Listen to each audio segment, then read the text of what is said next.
veo pocos alumnos. ¿Qué pasa? ¿Tienen algún examen? No es posible. ¿Qué examen? ¿Qué examen tienen? ¿Cuándo? ¿Mañana? ¿Qué día? El lunes, a partir del lunes tenemos todos los exámenes del curso. A partir de lunes, pero esta semana no tiene ninguno. Creo que hay trabajos, hay bastantes trabajos. Hay trabajos, Bastantes. ¿sí, no? ¿Qué tipo de trabajos? Principalmente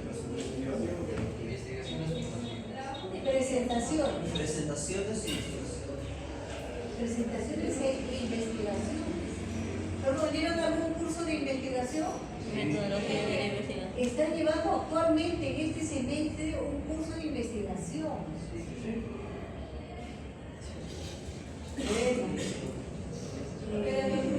Perdón, disculpa. También tenemos trabajos de investigación de microbiología y parasitología. En los cursos en el curso de microbiología y parasitología También tenemos trabajos de también tienen que hacer además un trabajo de investigación. Ya. Entonces, ya tienen tanto trabajo que ya no saben qué hacer, si venir a la clase o no. Me imagino que otros optan por no venir a la clase. Bien. Yo les sugiero que por más que tengan trabajos, asistan a la clase, porque en realidad en la clase nosotros hacemos una especie de resumen, ¿no? Los tratados de fisiología son amplísimos, amplísimos. Y yo creo que lo más importante en una clase de teoría es aprender, ¿no?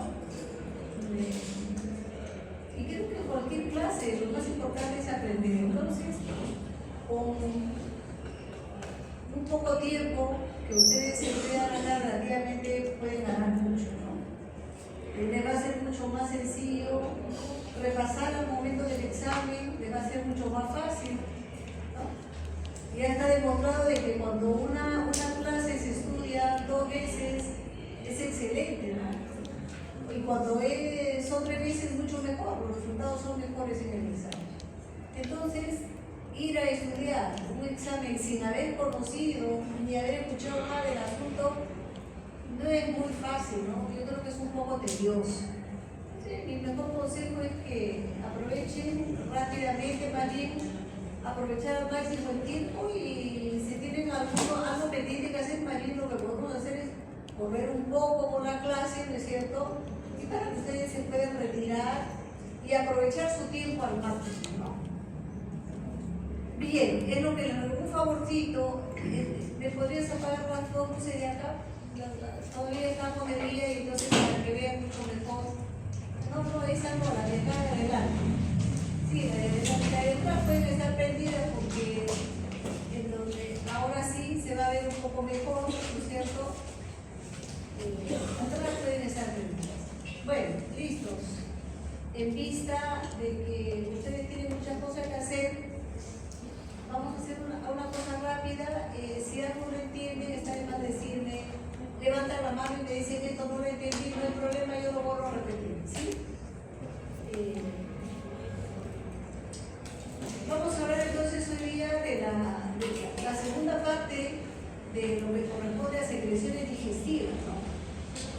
Ya hablamos en la clase pasada una primera parte de las secreciones.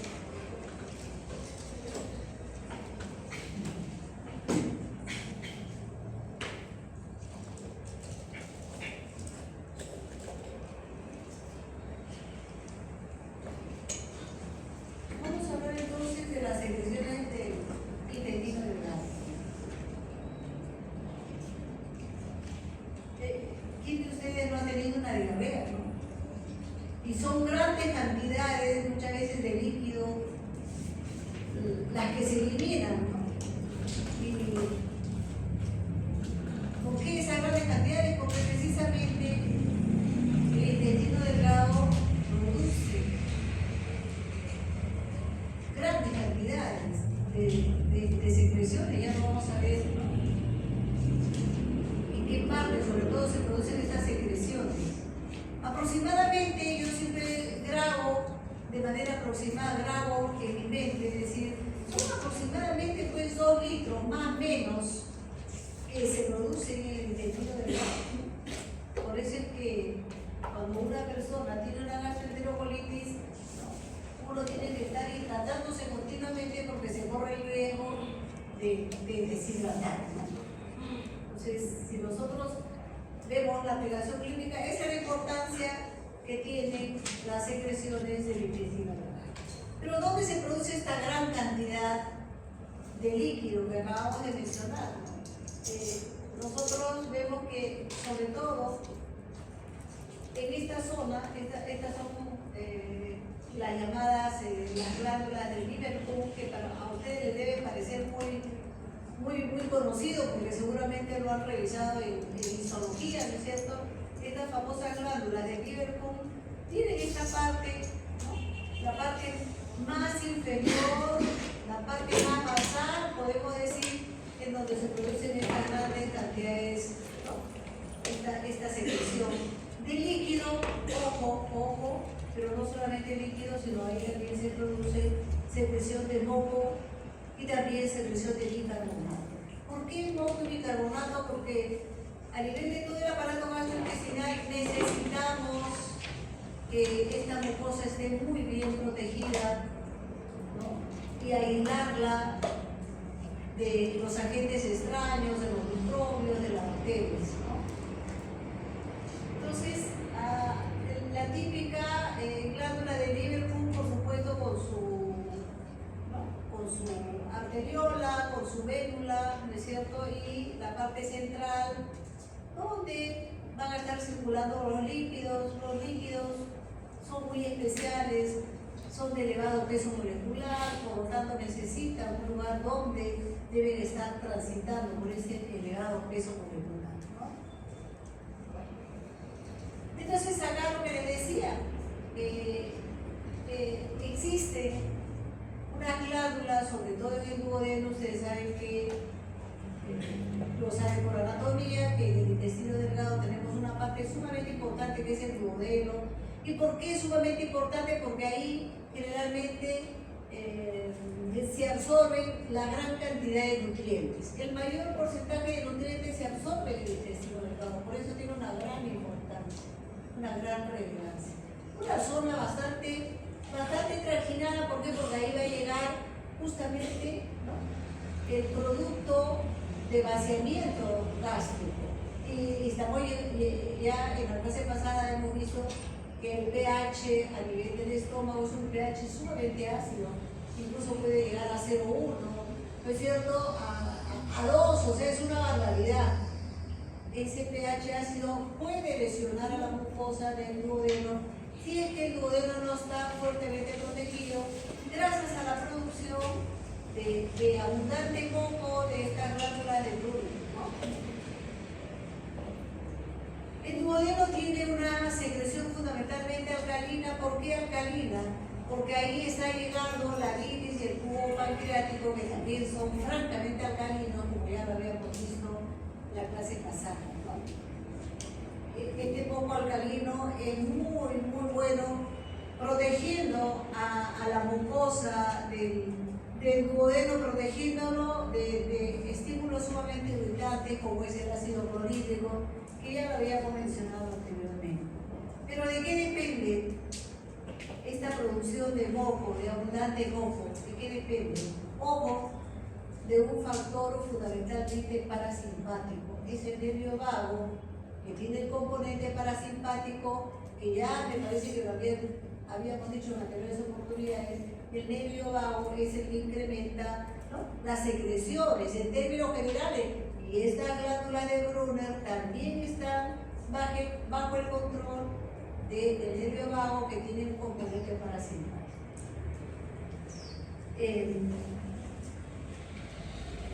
Entonces, el nervio vago estimula enormemente la secreción a nivel duodenal de las glándulas de Brunner, y también hay otra hormona que estimula la secreción duodenal, y es la secretina. Sobre todo la secretina se eleva, se aumenta cuando la comida es fundamentalmente grasosa, ya lo habíamos visto en las clases anteriores, ¿no?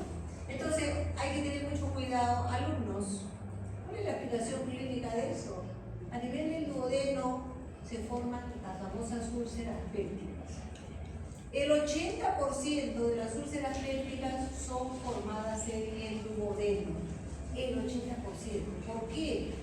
Porque acá precisamente existen estas glándulas, que son las glándulas de Brugger.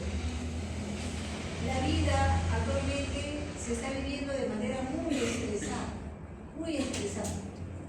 Entonces, la mayor parte de personas, los jóvenes sobre todo, no saben controlar ese estrés. Y al no saber controlar el estrés, entonces, ¿qué pasa? Viven generalmente en una situación de aumento de los neurotransmisores del estrés. Estamos hablando de qué? La noradrenalina y la adrenalina. Entonces, ¿qué pasa? Esa persona está predominando una sobrecarga de tipo adrenérgica y por lo tanto, cuando predomina esta sobrecarga adrenérgica, quedan inhibidas las glándulas de Brugger. Ojo. Entonces, al ser inhibidas las glándulas de Brugger no van a producir una buena cantidad de ese moco alcalino rico en bicarbonato y entonces esa protección del duodeno va a fallar. Va a ser una capa muy adelgazada que no va a ofrecer la protección necesaria y entonces por eso es que al pasar el ácido al duodeno, por eso es que el ácido, ¿no? por muy alcalino que se trate, ¿no? Si hay una capa muy delgadita, se van a formar las úlceras pépticas. Alumnos, entonces aquí la importancia de la barrera alcalina, sobre todo en el duodeno. Repito, el 80% de las úlceras duodenales, justamente, menos mal, hoy en día tienen tratamiento médico. Menos mal, tienen tratamiento médico. Antiguamente había que operarlo, ¿no? Hoy día la ciencia cambió, todo cambió y se ha dado un gran salto en ese sentido, ¿no? Seguimos. Ya habíamos hablado entonces de la importancia que tienen las glándulas de Brugger, ¿no? para proteger la barrera del duodeno, ¿no es cierto? Importantísimo. Ya habíamos dicho que esta barrera es rica en bicarbonato y el bicarbonato es muy bueno, ¿por qué? Porque va a neutralizar, obviamente, un álcali va a neutralizar al ácido clorhídrico, que ya ustedes saben que es sumamente potente, ¿no? Bien. Ya lo que les había dicho, pero que afortunadamente después de que nosotros hablamos algo, lo que hago es ponerlo en escrito, ¿no? Y eso le va a facilitar un poco el estudio, ¿no? El estudio de este capítulo, ¿no? A propósito, está el delegado, acá el delegado, sí está el delegado. Entonces, al delegado le vamos a hacer llegar las diapositivas, ¿ya? Para que le sirva de base para poderle, ¿no? Revisar nuevamente, ¿no? Entonces, quien ha visto esta diapositiva en la clase le va a ser sumamente fácil, ¿no? Volver a revisar, ¿no? Bien, seguimos entonces, y acá está lo que les había dicho, aquí las famosas criptas, las criptas de las glándulas de Liverpool, ¿no? Estas criptas que ya habíamos dicho producen gran cantidad de esta secreción intestinal y estas criptas están formadas por estos, ¿no? Este epitelio de enterocitos, ¿no? Acá están los enterocitos y dentro de estos enterocitos, que son los que producen estas secreciones, tenemos unas células especializadas, altamente especializadas, las células mucosas de Goblet, ¿no? Estas células van a producir grandes cantidades de mucina.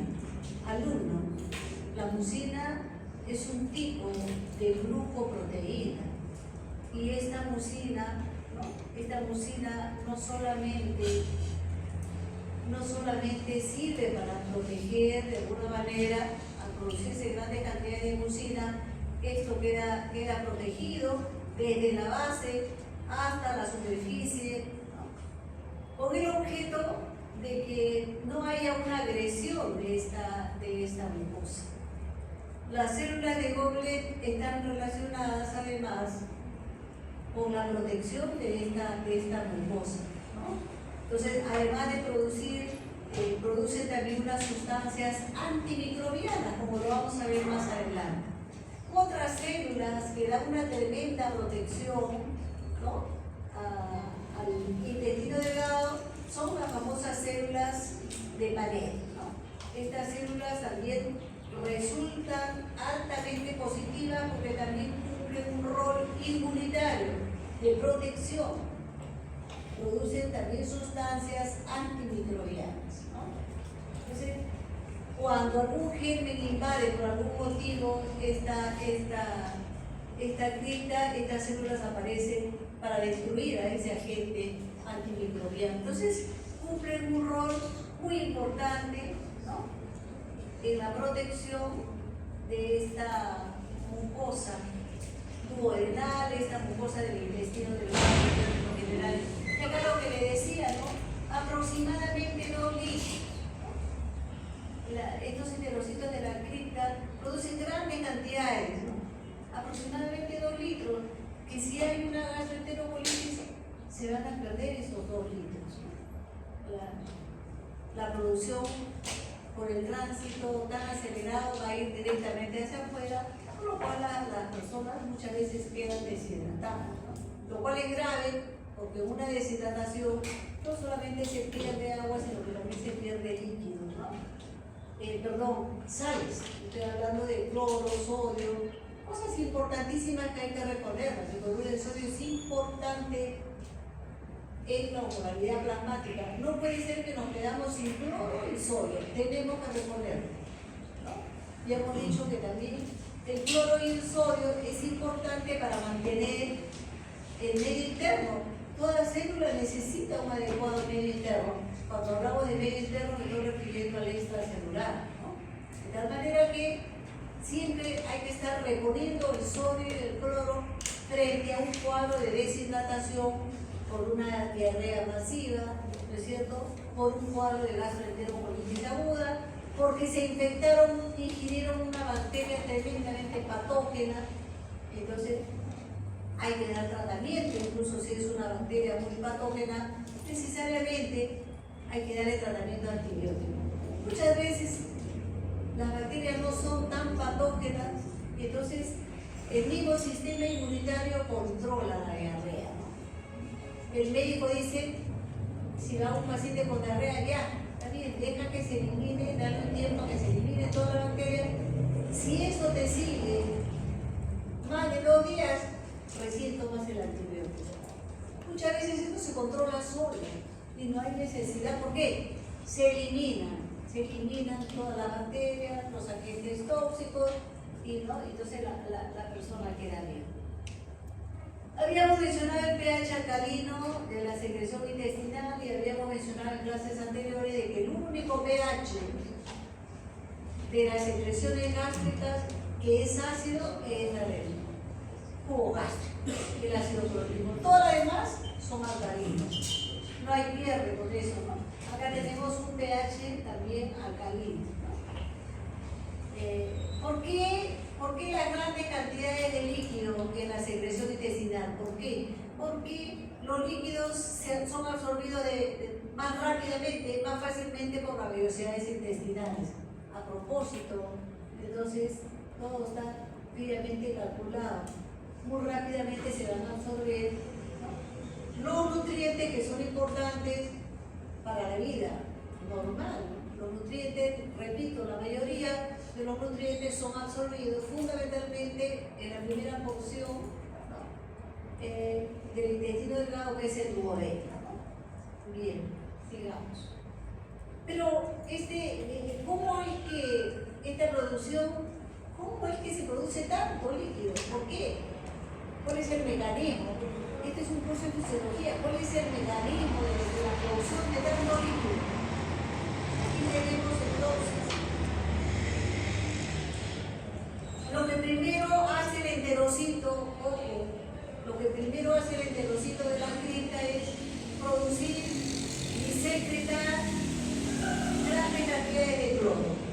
Recuerden que el cloro es un anión, tiene una carga negativa. Inmediatamente también hay secreción de bicarbonato. Recuerden que el bicarbonato también tiene una carga negativa. Acá está. Después de la carga negativa, ¿qué va a pasar? ¿Qué pasa? Por la ley de las corrientes eléctricas, el sodio corre detrás del cloro. Alumnos, generalmente el sodio que tiene una carga positiva está siempre yendo detrás del cloro, atraído por esta carga. Entonces aparece el sodio, va detrás del cloro y va detrás del bicarbonato que también tiene carga negativa. ¿Hacia dónde? Hacia la luz intestinal. Y acá hay un principio sumamente importante. Detrás del cloruro de sodio, ¿qué es lo que va, alumnos? El agua. El agua. Por el principio de osmolaridad hay un arrastre osmótico, ese es el término que se utiliza, arrastre osmótico de agua. ¿Por qué osmótico? Porque el agua está yendo detrás del cloruro de sodio. Son principios básicos, ¿no? Detrás del cloruro de sodio, ¿no?, va el agua.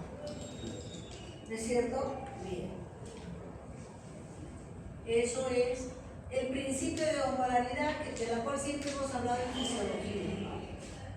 Bien, entonces ya hemos visto el mecanismo de producción de tanto líquido en el intestino delgado. Y tenemos que mencionar otra cosa interesante, ¿no? Los enterocitos de las vellosidades son los que fundamentalmente están produciendo las enzimas, ¿no? ¿Cuáles enzimas a nivel del intestino delgado? Generalmente son enzimas que están en la última fase de la degradación, de la digestión de los nutrientes. Estamos hablando de la última fase de la digestión de los carbohidratos, las grasas, ¿no?, y las proteínas. Generalmente son, por ejemplo, en este caso, las peptidasas, o también llamadas DI, ¿no? Por ejemplo, las disacaridasas. Las peptidasas son las que van a degradar, pues, dos moléculas, un dipéptido, podríamos decir, son las que cambian un dipéptido a aminoácido. Las disacaridasas son las que degradan un disacárido y lo llevan a su mínima expresión. ¿Cuál es la mínima expresión de un disacárido? Generalmente la glucosa, que es un monosacárido, ¿no? En algunos casos, otro monosacárido resulta siendo la fructosa, ¿no? Por ejemplo, cada vez que actúa la sacarasa, que es una enzima que va a degradar a la sacarosa, la lleva pues fundamentalmente a glucosa y a fructosa, ¿no? Entonces, la glucosa es un monosacárido, al igual que la fructosa, y de esa manera son absorbidas, ¿no?, por las vellosidades intestinales. ¡Qué perfección!, ¿no? Los enterocitos que producen las enzimas, estas mismas a ese nivel lo vuelven a absorber. Ese es el mecanismo tan perfecto. A mí lo que me llama la atención, y siempre me seguirá llamando la atención, alumnos, es esta migración. Creo que ya lo había mencionado anteriormente, ¿no? El reemplazo de las células más superficiales por aquellas más profundas de las criptas. Ojo, alumnos, ya habíamos dicho qué facilidad para que un enterocito cambie totalmente su función. Porque estamos hablando que los enterocitos de las criptas son los que producen enzimas y producen abundante líquido, ¿no? Sin embargo, los enterocitos de la superficie de las vellosidades, al contrario, son las que están produciendo las enzimas. Entonces, ¿cómo es que un enterocito puede cambiar su función cuando realiza la migración? Es impresionante este cambio de función, ¿no? Como en algún momento puede ser productor de enzimas y en otro momento se transforma, ¿no?, en una célula que absorbe los nutrientes. Entonces, a mí me causa, como digo, una gran impresión este reemplazo, esta migración de la célula desde la parte más profunda hacia la parte más superficial. Entonces tenemos a las famosas peptidasas, ¿no?, que actúan sobre los dipéptidos, ¿no?, la maltasa, la sacarasa, ¿no?, la isomaltasa, que actúan acá, ¿no?, actuando sobre los disacáridos, ¿no?, y la lipasa intestinal obviamente que actúa, ¿no?, ya generalmente sobre los digliceroles, los trigliceroles, y lo llevan a la mínima expresión. ¿Cuál es la mínima expresión de las grasas? El ácido graso y el glicerol, ¿no? De esa manera es que son absorbidas las grasas. Es impresionante cómo es un poco, podríamos decir, con cierta complejidad esta digestión de las grasas, porque requiere la presencia de alguna ayuda. ¿Cuál es la ayuda para la digestión de las grasas? ¿Cuál? Las sales biliares, ¿no? Las sales biliares tienen ese papel, ¿no? Seguimos. Y acá hemos ya analizado bastante el intestino delgado y nos vamos al intestino grueso. Ya ustedes, se llama intestino grueso, ya ustedes han visto la morfología que tiene el intestino grueso, ¿no? Han visto en histología, en anatomía, también han visto el intestino grueso. Desde el punto de vista de la mucosa, el intestino grueso tiene también las criptas del Liverpool, porque producen también gran cantidad de moco y también, ¿no?, también producen alguna menor cantidad de líquido, ¿no? Pero, ¿qué es lo más importante? No tienen vellosidades, porque ya que el intestino grueso pues no se realiza pues la digestión y la absorción de nutrientes. El intestino grueso tiene otro papel, ya lo habíamos visto la vez pasada: almacenar las grasas, las heces, ¿no? ¿Y qué hace con las heces? Va reabsorbiendo. El intestino grueso fundamentalmente reabsorbe líquido, reabsorbe fundamentalmente, entonces, ¿para qué? Para darle esa consistencia pastosa que tienen las heces. Mientras que por el intestino delgado está yendo un líquido, ¿no?, el líquido intestinal, si le quieren decir, por el intestino grueso se están formando las heces y tienen una consistencia diferente, ¿no? Ya tienen una consistencia pastosa, porque fundamentalmente el intestino grueso se encarga de la reabsorción del líquido, ¿no? Entonces, ya hemos visto que carece de vellosidades, tiene abundante de células mucosas. ¿Por qué tendrá abundante de células mucosas, alumnos? ¿Por qué? Porque una, muy bien, como lubricación, y dos, algo que es sumamente importante, ¿no? ¿Por qué tendrá tanto moco y bicarbonato? ¿Por qué? Alumnos, por la presencia de ácidos fecales. Recuerden que por las heces se eliminan todo tipo de toxinas y cosas que no son necesarias en el organismo, cosas tóxicas que muchas veces ingerimos. Actualmente ingerimos todo tipo de tóxicos. Ustedes ven, la industria alimentaria ha puesto a disposición todo tipo de cosas, buenas y malas, ¿no?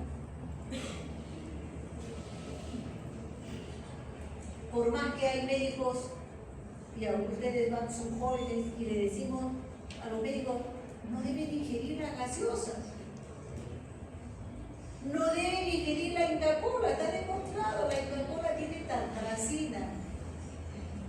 La tartracina es un cancerígeno. Y cada vez que hablo de la tartracina, recuerdo a un colega, recuerdo a un profesor, que yo siempre salía a las cajas. Yo pasaba por tanta casualidad, lo veía en la caja, expendedora de Inca-Kola. Le encantaba la Inca-Kola. Todos los días religiosamente se tomaba su Inca-Kola. Un día pasé y le digo, doctor, pero no se olvide que la cola tiene un componente cancerígeno. No se olvide que tiene la tartracina. Siempre me gustó a mí la parte digestiva. No, me dijo, no hace nada. Ya, ¿qué más podía hacer? A ustedes les puedo decir, no ingieran alcohol, no ingieran Coca-Cola, preferible agua. A mí me impactó mucho. Por eso me encanta mucho la parte de digestivo. ¿Por qué me impactó? Porque luego ese profesor hizo un cáncer, ¿no? Y lamentablemente me dio muchísima pena, era un excelente profesor. Entonces, hay que tener mucho cuidado, son tóxicos los que se ingieren y esos tóxicos van a las heces. Por eso es que estas células mucosas tienen que producir grandes cantidades de moco alcalino. ¿Por qué? Para que los ácidos fecales no destruyan el epitelio, ¿no? Porque si bien es cierto, en el estómago está el ácido clorhídrico, sí, pero los ácidos fecales y las toxinas, los venenos que salen y que se almacenan en el colon. Entonces, hay que tener cuidado con esto, ¿de acuerdo?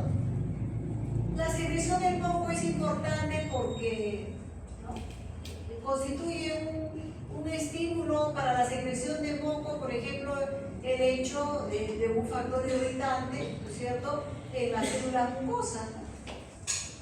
Hemos dicho que las células mucosas tienen terminaciones nerviosas sensitivas que están captando todo tipo de información. Está llegando acá, las células están captando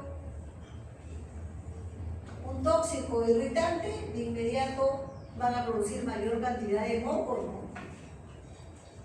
Claro, en ese momento va a ser un estímulo para la producción de moco, ¿no? Y obviamente también los reflejos nerviosos banales, ¿no?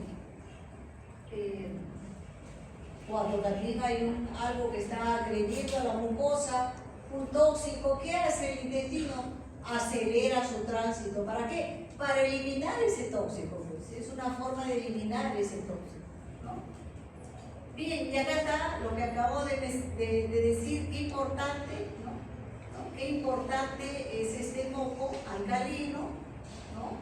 Porque protege de una serie de factores irritantes que pueden lesionar la mucosa, ¿no es cierto?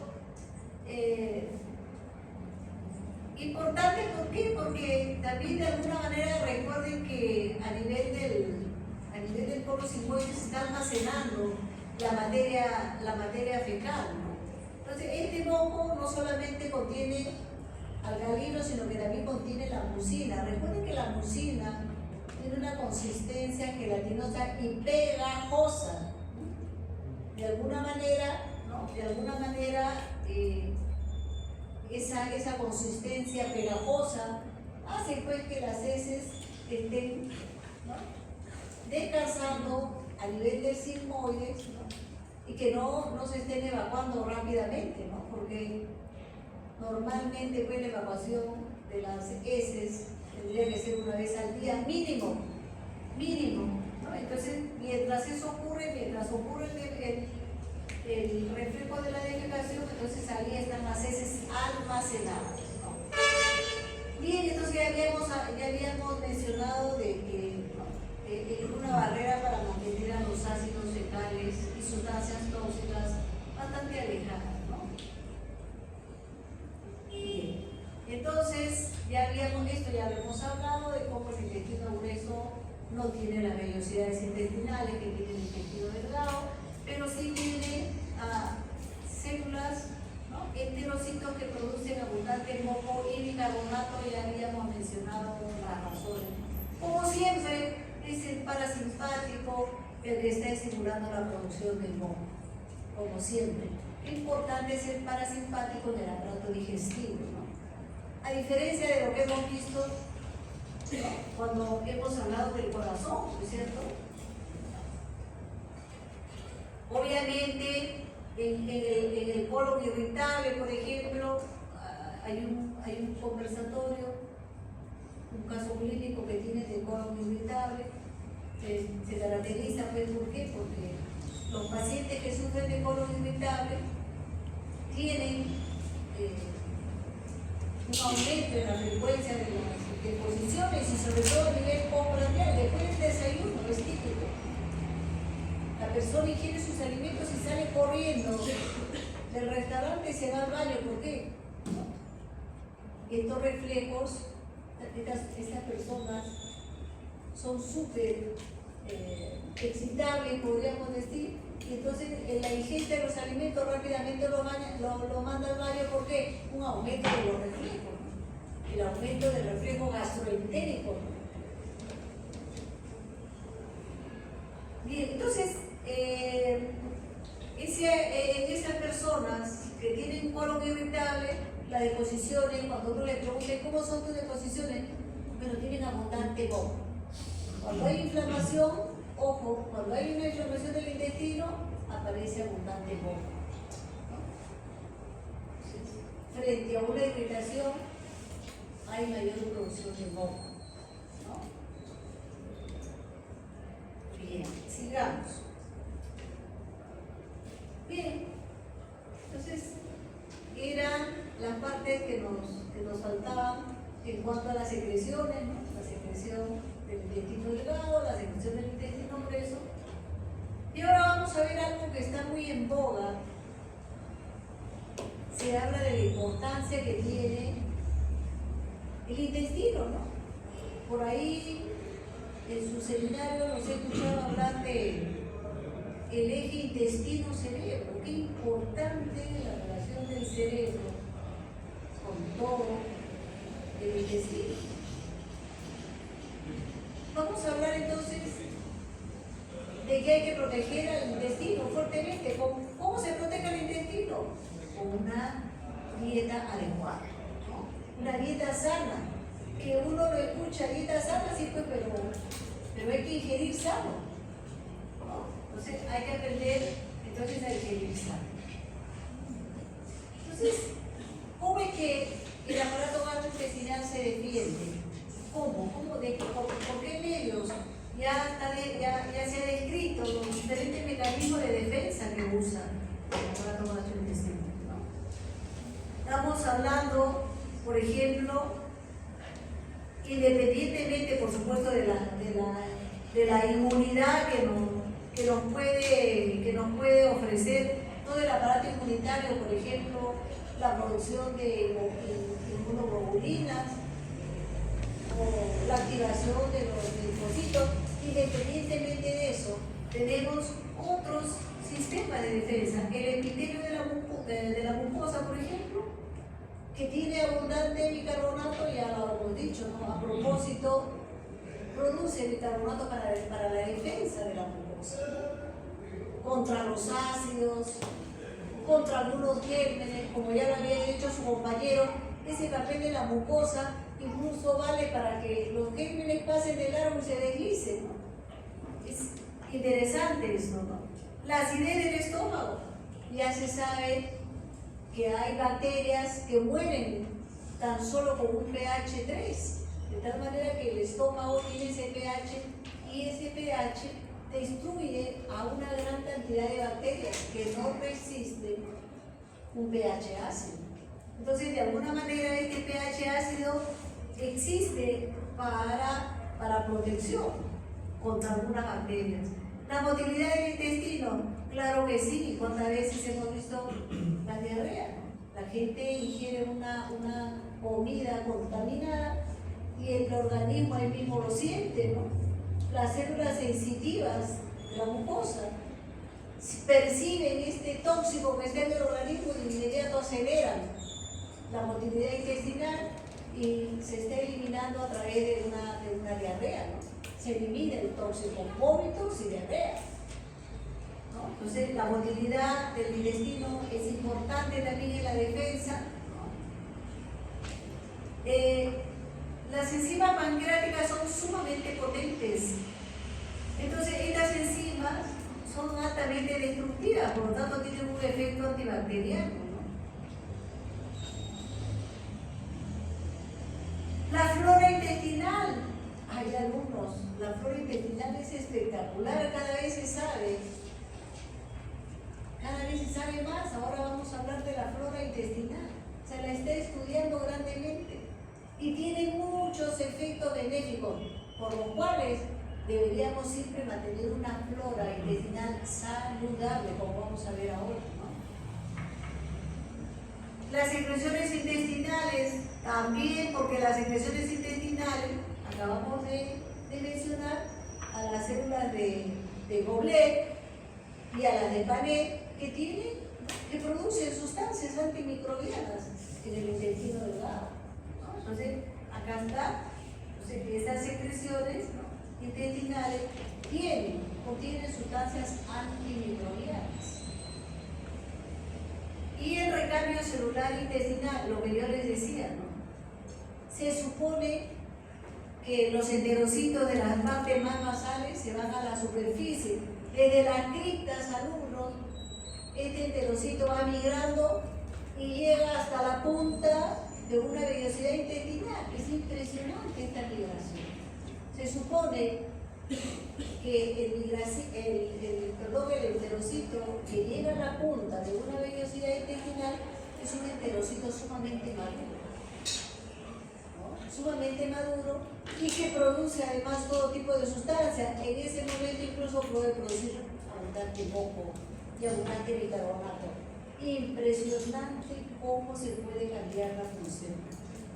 Impresionante, esto es bien llamativo, ¿no?, en lo que se refiere al aparato digestivo, ¿no? Ahí habíamos mencionado que los pHs ácidos, sobre todo del estómago, pueden matar una serie de bacterias. Y aquí, ustedes no sé si habían nacido, hace aproximadamente unos 20 años, no creo, hace 20 años hubo una epidemia de cólera en el Perú, que comenzó por la parte norte, toda esa zona de Tumbes, Piura, ingresó por la frontera, pues lamentablemente la frontera con Ecuador, los ecuatorianos iniciaron esto y pasó rápidamente al norte.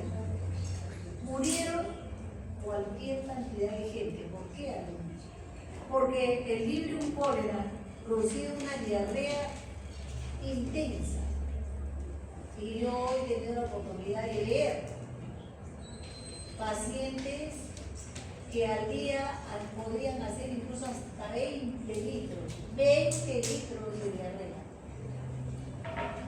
Hubo gran cantidad de muertos, porque ¿quién tolera 20 litros? Si la producción normal le estamos diciendo alrededor de 2 litros. Pero 20 litros, ¿por qué? Porque el paciente tomaba líquido, pero igual el Vibrio cólera producía esas grandes cantidades. Ahí fue que se descubrió este mecanismo, ¿no?, de cómo se producían grandes cantidades de líquidos.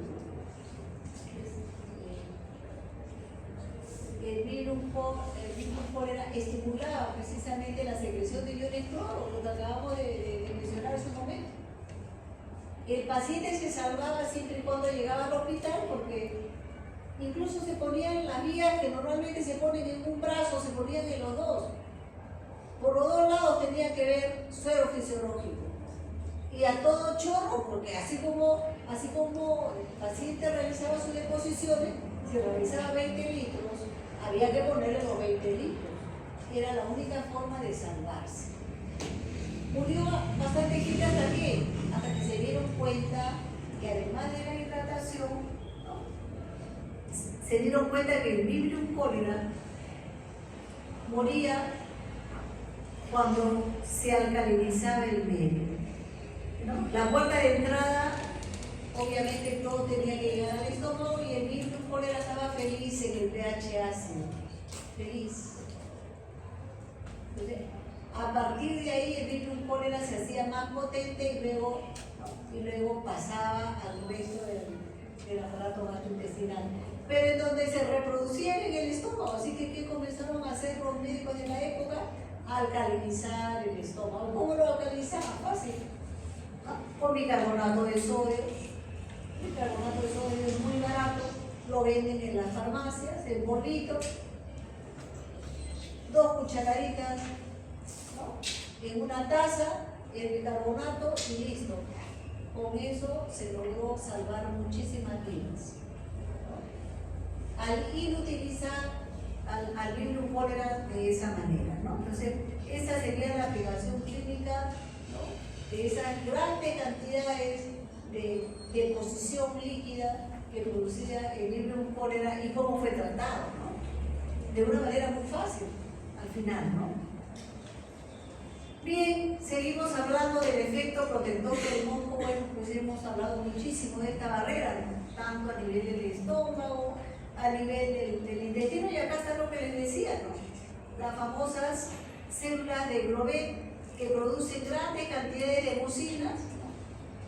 Y además, estas células que producen grandes cantidades de mucinas también producen la inmunoglobulina A, ¿no? La inmunoglobulina A, y por supuesto también agua, de ahí la gran cantidad de líquidos del intestino delgado.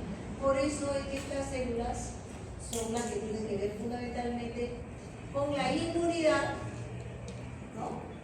del intestino delgado, ¿no? No solamente las células de Glovet, ¿no? Sino que también habíamos mencionado que existían otras células, ¿no? Como las células de Panel, que también tienen que ver con la inmunidad. Pero estas células de Glovet producen grandes cantidades de mucina gracias a que dentro del enterocito, ¿no?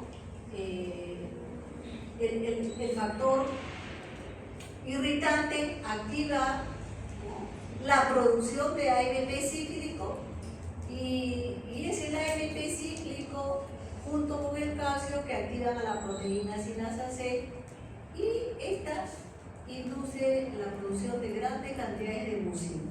O sea, aquí este segundo mensajero, el AMP cíclico, viene a ser prácticamente la pieza importante en la producción de la mucina, gracias a este incremento del AMP cíclico, ¿no?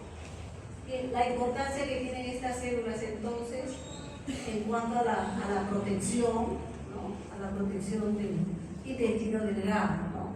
Y acá las células de Panel, que ya le habíamos mencionado, ¿no? Que producen una serie de péptidos antimicrobianos, ¿no? Y que por supuesto protegen, ¿no? La mucosa del intestino delgado, ¿no? Este es el sistema de protección que tiene el intestino delgado, ¿no? Bien, en resumen,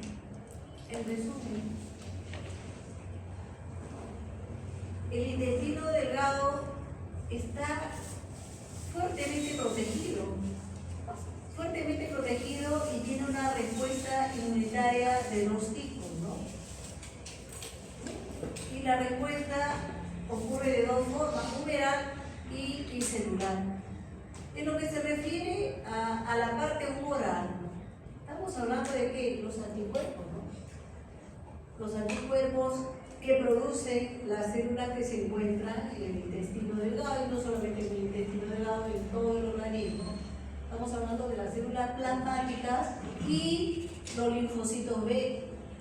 Tanto las células plasmáticas como los linfocitos B producen grandes cantidades de inmunoglobulina que dan la protección contra los virus y una serie de agentes tóxicos, ¿no? Y que puedan infectar a las células. Mientras que la inmunidad celular, ya ustedes saben que está dada fundamentalmente por los linfocitos T. Los linfocitos T, o llamados también los linfocitos killer, ¿no? Killer del inglés muerte, ¿no? Los linfocitos T son los que son sumamente agresivos y destruyen directamente los gérmenes.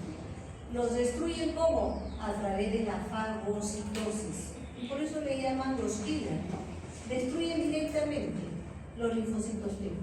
Estos dos tipos de inmunidad están involucrados con la inmunidad del intestino delgado. En términos generales, la respuesta inmunitaria podríamos llevarla más allá del aparato gastrointestinal, ¿no? Bien, sigamos entonces. Bien, ¿hasta acá alguna pregunta? ¿Está claro, alumnos? ¿Sí? ¿Está claro? Dice que sí. ¿Que sí está claro? Bien, estamos yendo más o menos un poquito rápido para que ustedes queden un poco libres. Y si no hay más preguntas y me dicen la cabeza que sí están entendiendo, yo sigo adelante, ¿no? Y voy a esa velocidad para que ustedes a su vez entiendan y comprendan y aprendan sobre todo. Vamos a hablar de la microbiota. Este es otro tema espectacular que en todos los congresos de gastroenterología está presente. ¿Por qué? Porque cada vez hay nuevos conocimientos sobre la microbiota. Por ejemplo, alumnos, ya se realizó el conteo y hay muchos trabajos de investigación que han realizado el conteo de las bacterias que generalmente ocupan el intestino grueso, ¿no? Y que no son millones, son billones.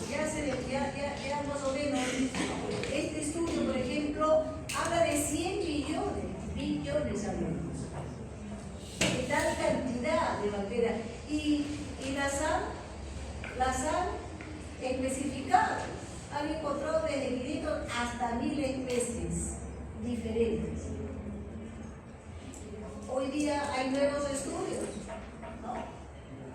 Que han tipificado, cada vez van tipificando más y más bacterias de la microbiota intestinal. ¿Cuáles son las buenas? ¿Y cuáles son las malas? ¿No? Entonces, acá las bacterias que son las llamadas benéficas y que acá está la bifidobacteria, la Escherichia coli, que es sumamente conocida, la Escherichia coli, de manera normal habita en el intestino grueso, pero la Escherichia coli no puede estar en la vía urinaria, produce infección urinaria.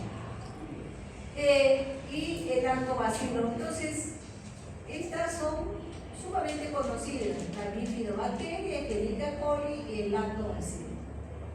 El lactobacilo lo tomaron las empresas farmacéuticas, han aislado y cultivado el lactobacilo y lo han puesto en capsulitas. ¿Qué pasa? Muchas veces una persona tiene una infección y ¿qué hace el médico? Le receta de manera crónica antibióticos. Hay una enfermedad que es la tuberculosis. La tuberculosis requiere un tratamiento antibiótico de unos 6 meses. El paciente toma antibióticos durante 6 meses, sí, pero ¿qué va a pasar? Los antibióticos van a barrer por todas estas bacterias que son benéficas, ¿no? Entonces, ¿qué han hecho los laboratorios? Han encapsulado sobre todo el lactobacilo, que es el que más abunda en la microflora, y entonces el paciente toma su lactobacilo en una capsulita y entonces de alguna manera nuevamente comienza la reproducción del lactobacilo. Después de un tratamiento antibiótico que dure 1 o 2 semanas, está recomendado utilizar este tipo de medicamentos para restablecer la microflora, ¿no? O la microbiota, también como le llaman. Hay autores que le llaman la microbiota, otros la microflora, ¿no? Entonces ya se sabe, ya está ampliamente conocido que hay que proteger a estas bacterias que son benéficas. Pero así como hay de las buenas, en el colon tenemos este otro tipo de bacterias que no son para nada benéficas, con lo contrario, ¿no? Que deben estar pero en mínima cantidad. Estas bacterias son el Clostridium difficile, acá lo estamos viendo, el Enterococcus fecalis y el Lambylobacter, ¿no? estos tres, si se multiplican demasiado rápido, van a ocasionar trastornos en la persona que se está realizando esta superproducción. Vamos a ver seguidamente entonces. Alumnos, acá hay otro estudio que han tipificado ya hasta 35.000 especies. Hasta 35.000 especies, ¿no? Pero diferentes.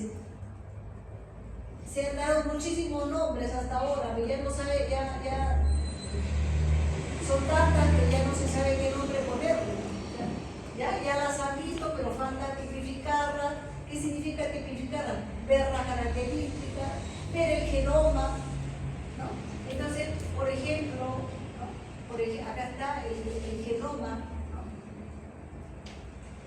Los bacteroides, la prebotella, fusobacterium. Conforme se va descubriendo, le van dando nuevos nombres: Eubacterium, Rubicoccus, Streptococcus, el Pectostreptococcus. Esta sí ha sido identificada hace mucho tiempo, acabamos de decir, la bifidobacteria, la Escherichia coli y el lactobacillus. Habíamos dicho que estas, ¿no?, son las buenas. Tanto los bacteroides como el lactobacillus son los que más abundan, ¿no? Ambos abundan en el intestino, por eso. Ojo, que acá hay otro detalle también que me llamó la atención muchísimo cuando en un congreso escuché de que no solamente, obviamente ya se han tipificado las bacterias del colon, pero ya se demostró a alumnos que no solamente hay flora, ¿no?, colon, sino que también se está tipificando ya que también hay un reducido número de bacterias y microorganismos, ¿no?, que se encuentran en el estómago, sobre todo el estómago y duodeno, ¿no? Ahora, ¿por qué es impresionante esto? Porque se supone que el estómago tiene un pH ácido, precisamente esta bacteria y estos microorganismos son capaces de soportar este pH, ¿no? Y es lo que se llamaría la propia flora del estómago y la propia flora del duodeno, ¿no? Obviamente, si hay una flora que esté en el duodeno y que es capaz de soportar un ácido, obviamente en el vaciamiento gástrico va a pasar al duodeno, ¿no?, esta misma flora, ¿no? Entonces, como que las bacterias, alumnos, van mutando y se van adaptando a diferentes condiciones. Siempre se ha hablado de las mutaciones de la bacteria, que cada vez se hace más fuerte, ¿no?, y más potente, ¿no? Entonces, se ha descubierto un reducido número de una flora especial, tanto para el estómago como para el duodeno, ¿no? Entonces, falta tipificar un poco más, pero obviamente, ¿no?, acá se está hablando menos de 1000 células por gramo, o sea, comparada con la microbiota casi no es nada, ¿no? Estamos hablando de una millonada en el colon, ¿no?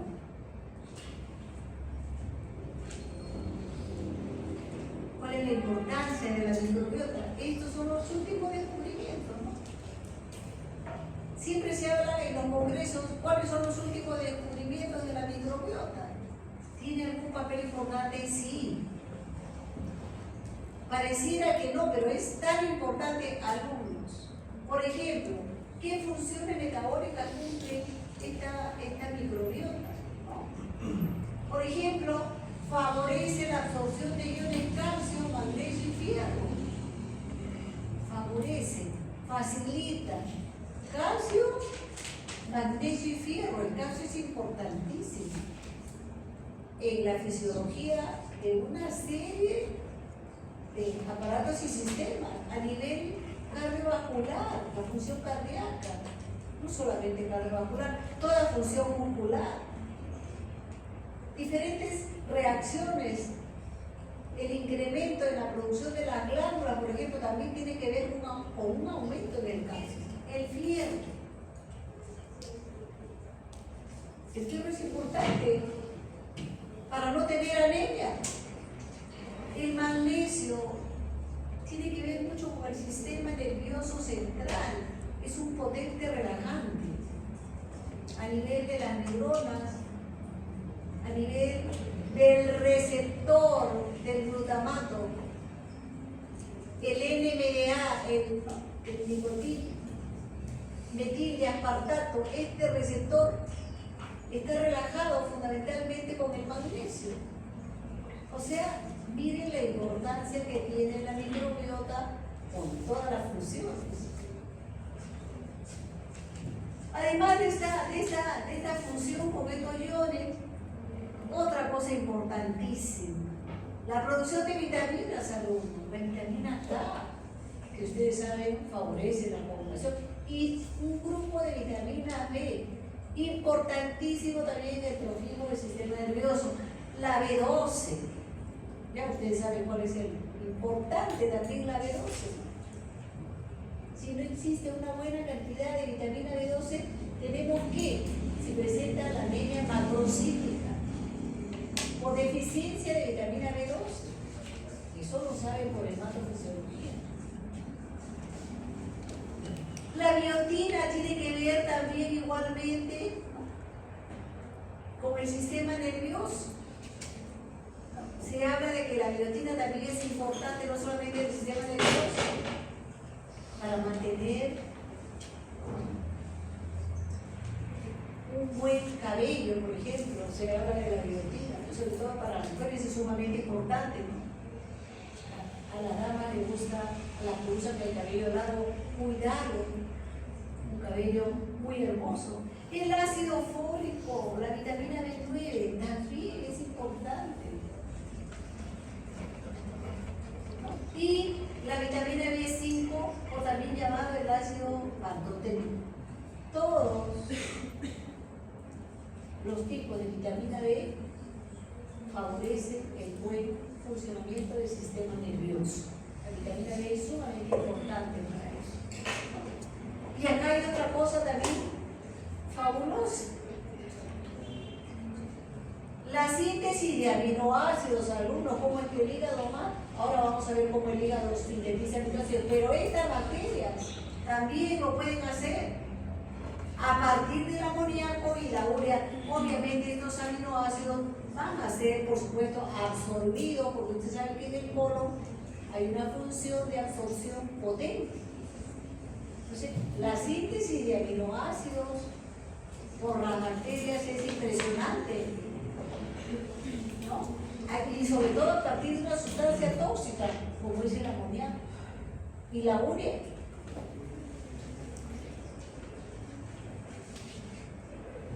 Y las actividades de protección también. Las actividades de protección de la microbiota, ¿no? Entonces, hay este famoso efecto barrera que muchos autores, ¿no?, le han denominado así a este efecto porque ocupa un espacio, cubren la mucosa del intestino grueso, la cubren de una manera perfecta e impiden que otras bacterias negativas, tóxicas, ¿no?, se aniden y puedan contaminar y producir una colitis, hablando del colon, ¿no? Y acá las funciones tróficas, ¿no?, facilitan la proliferación y la diferenciación de las células epiteliales. Es más, no solamente la facilitan, la controlan. La proliferación y diferenciación de las células, qué impresionante, ¿no? Estamos diciendo pues de que el enterocito tiene esa gran capacidad de reproducción y migración. Esto es controlado por la microbiota. Otra función sumamente impresionante, ¿no? Y también tienen un papel importantísimo con respecto al sistema inmunitario. fortalecen el sistema inmunitario. Bien, alumnos, ¿hasta aquí alguna pregunta para pasar a otro tema? Cada tema es tan impresionante. Este tema, digestión y absorción de carbohidratos, me parece que ya también ustedes lo conocen de alguna manera, lo han realizado en sus seminarios y me parece que también lo han analizado en otros cursos. Vamos a ver el enfoque que nosotros le damos y lo pasaremos rápidamente. Si hay alguna pregunta, me la hacen saber, ¿de acuerdo? Entonces, ya es altamente conocido cómo la digestión de carbohidratos se inicia a nivel de la boca gracias a la amilasa salival. Es más, hemos realizado una práctica con ustedes en el que han visto la diferencia fisiológica entre la amilasa salival y esta amilasa pancreática. Dijimos que la amilasa pancreática es sumamente potente, mucho más potente que la amilasa salival, por esa rapidez con la que actúa, ¿no? Degradando, hidrolizando a los polisacáridos. Entonces acá tenemos la amilasa salival, la amilasa pancreática. Sabemos que la amilasa salival, ¿no?, sigue actuando en un pH alcalino, se inicia en la boca, pero cuando los alimentos están descendiendo por el esófago, sigue la actividad de la amilasa salival. Hasta que llega al estómago, ahí se inactiva la amilasa salival porque el pH ácido inactiva la amilasa salival, ¿no? Y la acción de la amilasa pancreática la vemos fundamentalmente acá, a la altura del duodeno, donde esta amilasa, ¿no?, que es más potente, va a seguir degradando, ¿no?, generalmente ya a los polisacáridos de menor peso molecular, ¿no?, y los va a convertir generalmente en disacáridos, y a nivel del intestino, ¿no?, a nivel del intestino delgado, donde son producidas las disacaridasas, ¿no?, va a actuar para llevar a los polisacáridos a su mínima expresión, y la mínima expresión es la glucosa y la fructosa. Es algo que ustedes ya conocen, ¿no?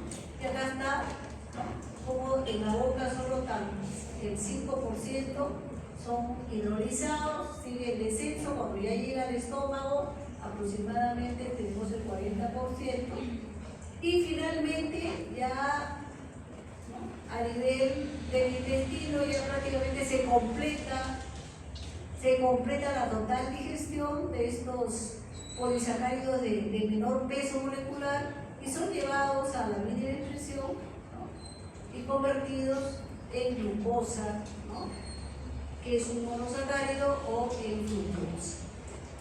Aquí, sumamente interesante, ¿no?, cómo la glucosa y la galactosa son absorbidos por este heterociclo, ¿no? Acá la glucosa es muy similar a la galactosa, utiliza un mecanismo de cotransporte con el sodio, y entonces ingresan por un lado la glucosa y por el otro lado el sodio, y la glucosa está yendo ¿a dónde? A la sangre portal, ¿no? Entonces este ingreso, esta absorción lo hace gracias a este transportador conocido como el transportador SGLT1.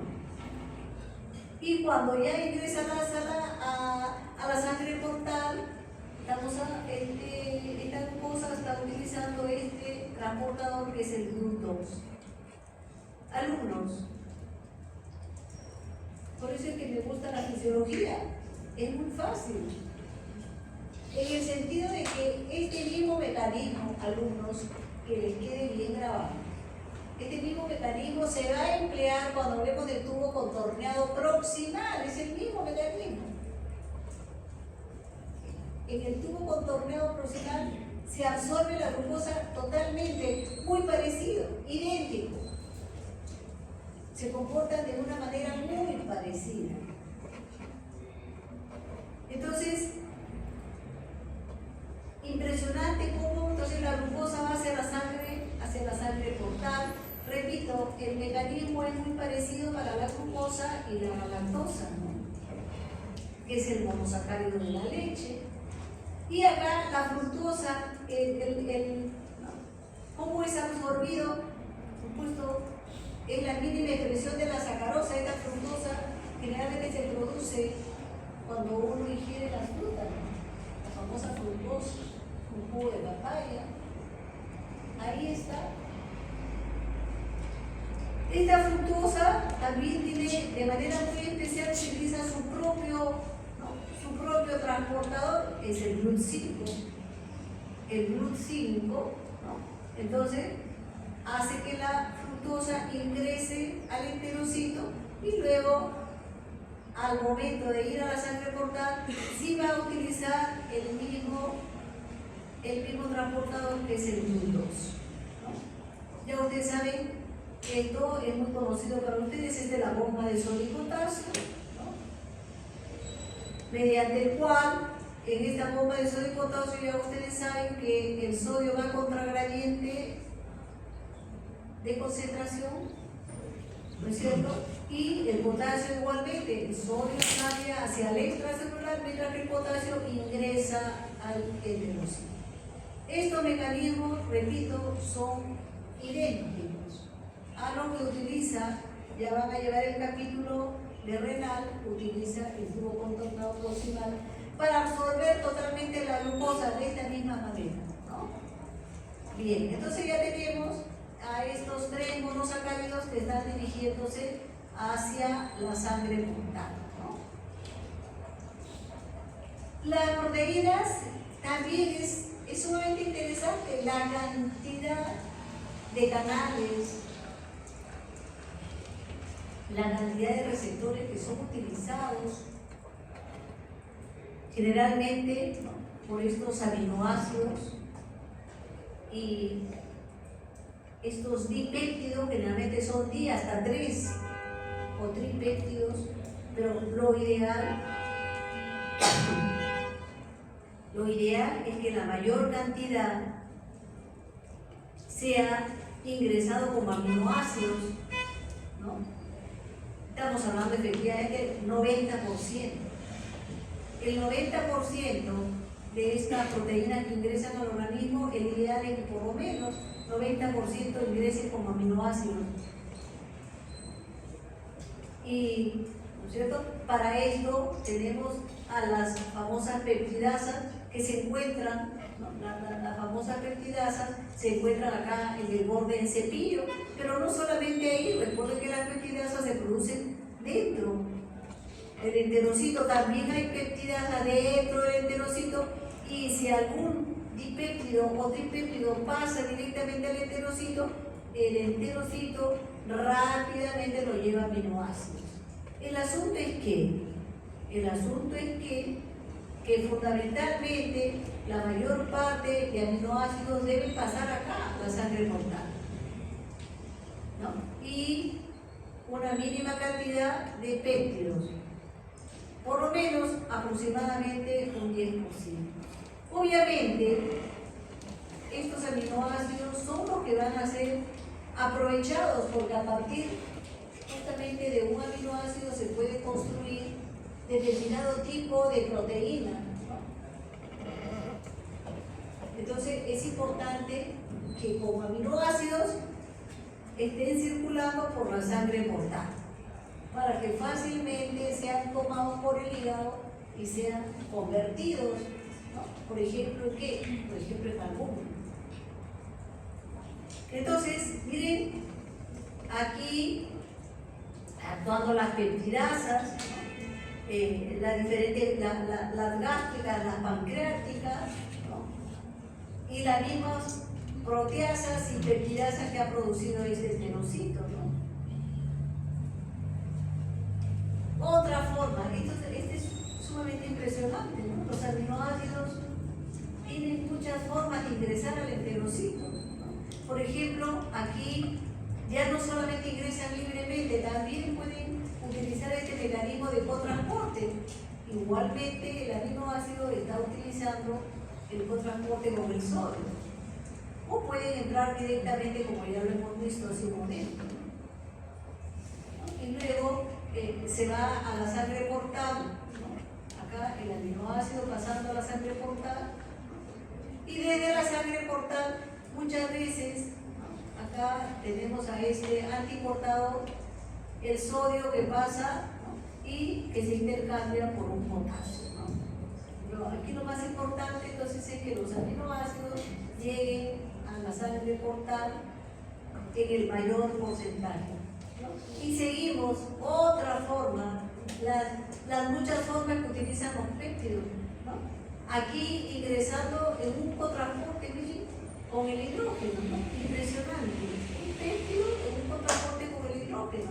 Acá hay dos hidrógenos, este hidrógeno pasa en este punto y luego se vuelve a utilizar, y por un mecanismo ya no de cotransporte, sino se convierte este hidrógeno en un mecanismo antiportador. Este se va para afuera, a esta celular, y el sodio que ingresa de esta forma, ¿no?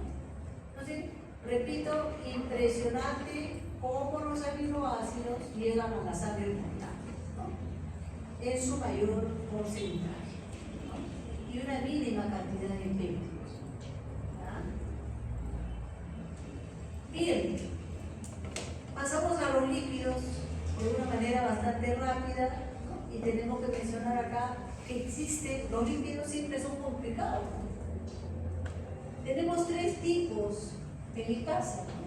La salival, que por supuesto acá tiene muy poca actividad, porque ustedes comprenderán que las grasas son de elevado peso molecular, difícil de digestión, ¿no?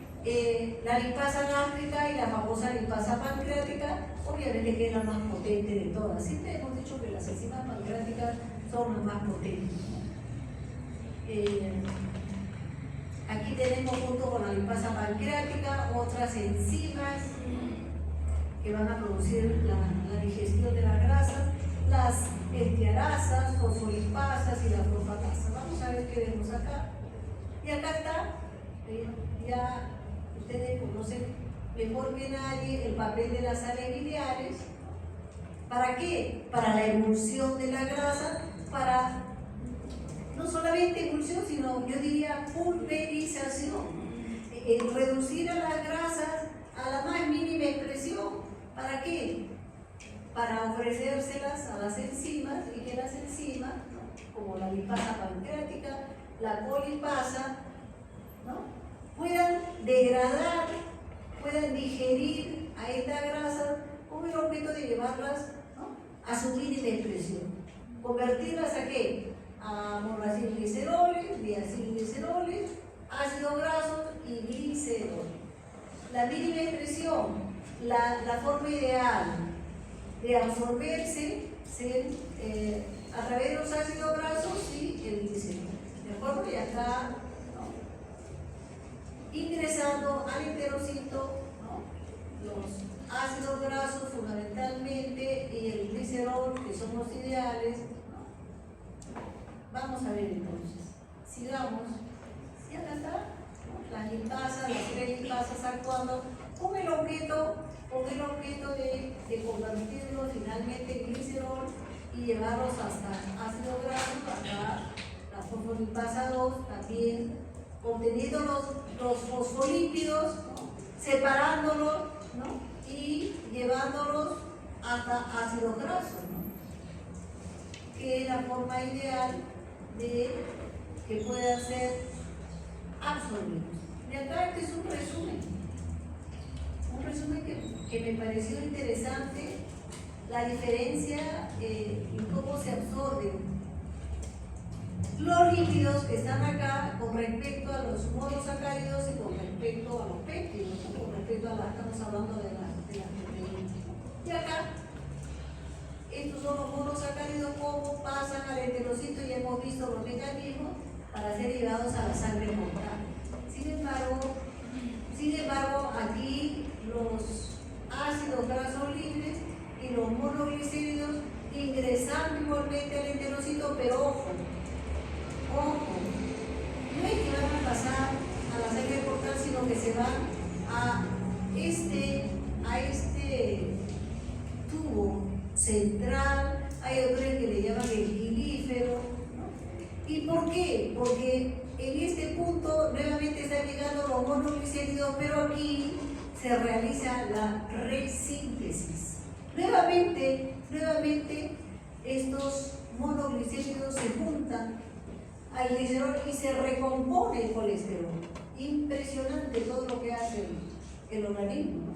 Y por acá está circulando el colesterol y otras grasas de elevado peso molecular. Por eso es que tiene que haber este sistema especial. Importante, ¿por qué? El colesterol también tiene su importancia, alumnos. El colesterol no es solamente negativo. La mayor parte de gente de la calle dice que el colesterol es malo. No. Tiene que haber una cantidad de colesterol en el organismo. No es malo porque gracias al colesterol es que se puede sintetizar la testosterona, eso lo saben ustedes, ¿y qué más? Y los estrógenos. Entonces no es que el colesterol sea malo, es necesario.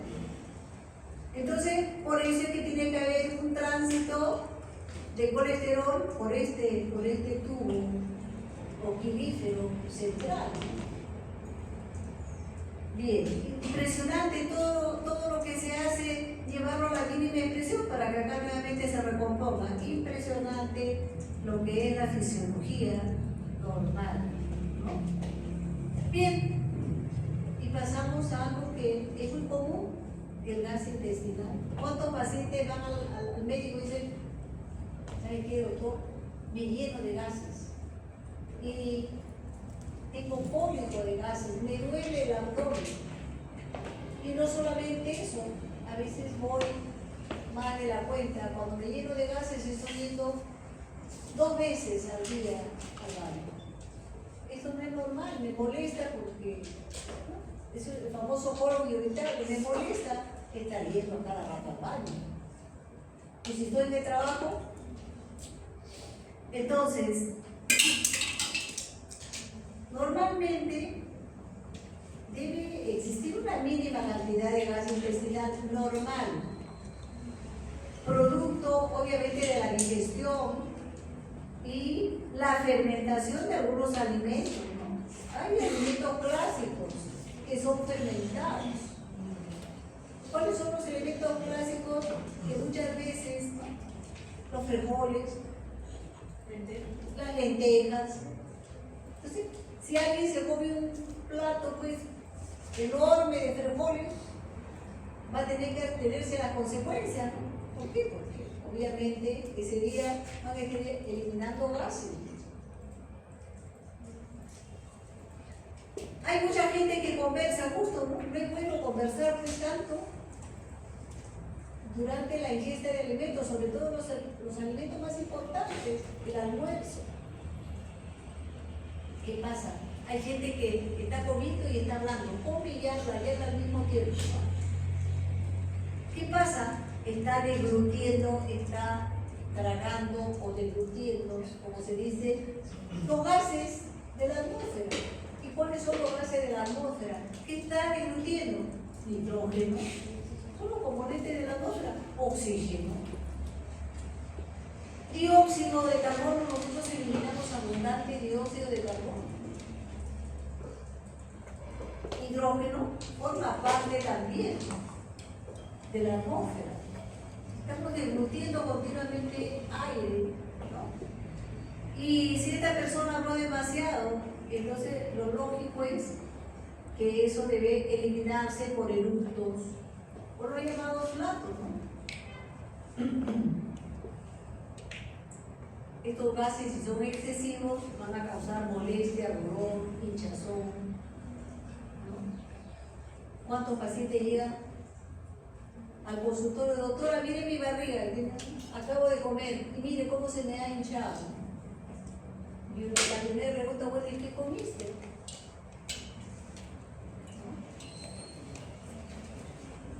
Las bacterias del intestino grueso normalmente, ojo alumnos, producen metano y gases con azufre. Hay un gas que es muy malo oliente y que está compuesto fundamentalmente por sulfuro de hidrógeno. ¿No? Este sulfuro de hidrógeno es el responsable de ese olor tan feo, ¿no? Como le llaman algunos, es un olor fétido, dicen, ¿no? El sulfuro de hidrógeno es el responsable. El sulfuro de hidrógeno se forma pues en el colon, ¿no? Y depende también de lo que se ingiera, ¿no? Hay gases y gases, como dice la gente, ¿no? Y entre amigos muchas veces por ahí se siente un mal olor. Entonces, el amigo le pregunta al otro, oye, ¿y qué comiste? ¿Qué comieron realmente? ¿No? ¿Qué se comió? ¿Comí en la calle? ¿Un tóxico en la calle? ¿Cómo saben en esos grandes restaurantes qué es lo que le echan? Nadie lo ve, nadie le ha cocinado. Pues me ha caído mal esta comida, ¿no? Entonces, hay que tener en cuenta entonces la ingesta alimenticia adecuada, ¿no? Lo que les decía, tragar aire, a eso se conoce con el nombre de aerofagia, gente que habla y habla y está ingresando aire al esófago. Hay quienes comen y beben demasiado rápido, sobre todo el estudiante de medicina. Hay algunos que incluso están comiendo su chicle y están almorzando, no sé cómo lo hacen, pero lo hacen, ¿me entiendes? Y no se pasan el chicle, ¿no? Hay otros que están fumando al mismo tiempo, ¿no? Están fumando, incluso el olor a la nicotina, ¿no? Y eso se lo está pasando, ¿no?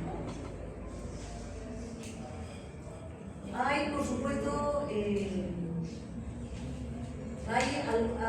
alimentos que no son digeridos normalmente, ¿no?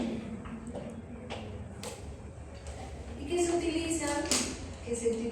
Por ejemplo, el salvado de trigo, por ejemplo, ¿no? Les han comido la gente que es estreñida, el médico le indica salvado de trigo, porque justamente el salvado de trigo va a pasar.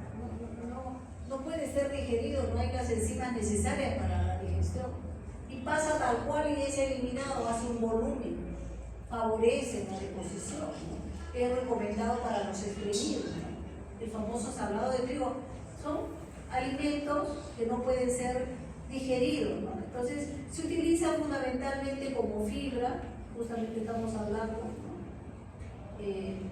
Hay algún tipo de azúcares y almidones, estamos mencionando el salvado de trigo, que no se absorben en el intestino y obviamente van a ser volumen, pero sí van a ser fermentados a nivel, ¿no?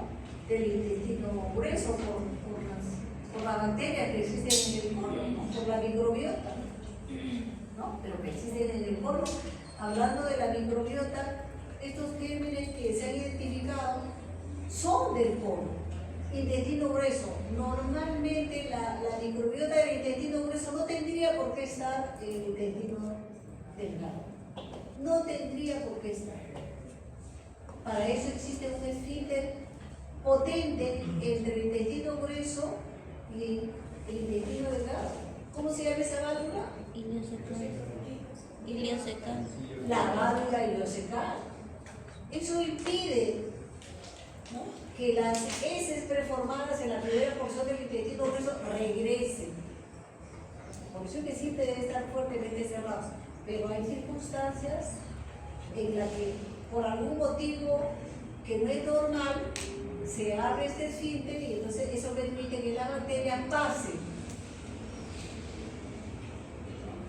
¿Qué hace el parasimpático? Aumenta la motilidad intestinal, pero relaja los esfínteres. El simpático debería ser lo contrario. Hay que tener mucho cuidado entonces, ¿no?, con este asunto de las bacterias que se encuentran en el intestino delgado, sobre todo las que están en el colon, no deberían pasar al intestino delgado. Hay las intolerancias, hoy día se ha puesto de moda la intolerancia a la lactosa. Hay mucha gente que es intolerante a la lactosa. ¿Qué significa? de que no tienen las enzimas suficientes para degradar la lactosa, entonces la lactosa pasa tal cual al intestino grueso y ahí se fermenta. Son fermentadas por estas bacterias, ¿no? Entonces hay intolerancia a la lactosa o a la fructosa, ¿no?, que estamos mencionando, y obviamente esto va a llevar a la fermentación en el colon, ¿no? Tomar antibióticos, alumnos, les acabo de mencionar, los antibióticos, ¿no?, van a destruir a la microbiota y sobre todo a la microbiota buena. Entonces es importante, después de un tratamiento antibiótico oral, hemos hecho las cápsulas probióticas, ¿no?, las que contienen precisamente a estas bacterias, ¿no? Los antibióticos administrados largamente tienen un efecto tópico sobre la mucosa intestinal. Lamentablemente hay pacientes que hacen una enfermedad inflamatoria intestinal, ¿no? Se llama la colitis pseudomembranosa. Así se llama, la colitis pseudomembranosa, justamente por tomar antibióticos se destruye y resulta que se inflama la mucosa del colon y el paciente realiza deposiciones muchas veces rodeadas de abundante moco sanguinolento, con lo cual se habla de que se está destruyendo y se está inflamando la mucosa del colon. Esto puede producir un largo tratamiento antibiótico, ¿no? Hay que tener mucho cuidado entonces cuando se administran los antibióticos. El estreñimiento, obviamente, porque prolonga el tiempo de la fermentación. La evacuación tiene que ser diaria. Recuerden que hay ácidos fecales. Entonces, los ácidos no pueden estar impactando 2 días o 3 sobre la mucosa. Va a destruir de todas maneras, va a inflamar al colon. Y las deposiciones duras, muchas veces salen después de 3 días duras, inflaman no solamente la parte, la mucosa interna del colon, sino también al momento de la expulsión, al momento de la defecación, las heces son tan duras que también se inflama pues la región anal, ¿no? Entonces hay que tener, como digo, siempre presente esto, y la defecación tendría que ser diaria, ¿no?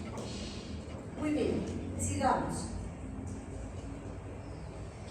Lo que les había dicho hace un momento, el exceso de gases, ¿no?, puede ser debido a un crecimiento excesivo de la bacteria. Ese es el famoso, ¿no?, sobrecrecimiento bacteriano, ¿no?, el síndrome de sobrecrecimiento bacteriano en el intestino delgado, donde no debería haber, pues, repito, la microbiota del intestino grueso. Entonces, ya ustedes tienen el caso clínico que lo analizarán de una paciente que tiene problemas psicológicos por pérdidas familiares, perder al esposo. Este estrés, eso se llama estrés traumático. Este estrés traumático obviamente condiciona, ¿no?, las elevaciones de la adrenalina, la noradrenalina, va a disminuir el tránsito intestinal, pero como está a su vez se pone en ciertas situaciones irritables, estimula al parasimpático, entonces va a aumentar el número de deposiciones. Entonces hay una suerte de épocas en que se disminuye el número de deposiciones y otras en las que se aumenta por la naturaleza de la paciente y por esa irritabilidad de su aparato gastrointestinal. Come el alimento y la paciente se va corriendo al baño.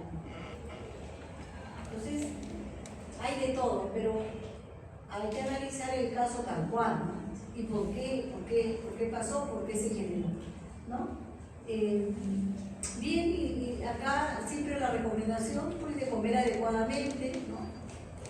despacio, como debe ser, sin hablar demasiado y estar ingresando abundante aire por la boca. Tener cuidado con el asunto pues de las menestras, no ingerir grandes cantidades de menestra, ¿no es cierto? Y tener buenos hábitos para no estar tragando aire continuamente, ¿no? Bien, y ahora pasamos a algo sumamente importante, que es la fisiología hepática, y con eso estamos terminando. Muy rápidamente, esto está archiconocido como lo importante que es el hígado, es la fábrica, la mayoría de autores le llaman la fábrica del organismo humano, porque acá se fabrica pues lo más importante para el organismo: síntesis de proteínas, síntesis de albúminas. Las albúminas son transportadores natas de una serie de hormonas y otras sustancias. Entonces, si no existe albúmina, el paciente está no solamente porque son transportadoras, sino porque a nivel del torrente sanguíneo mantienen la presión osmótica. Ya estudiarán ustedes en el capítulo renal cómo hay que conservar la presión osmótica, de tal manera que si el hígado no funciona, no va a haber albúminas a nivel plasmático.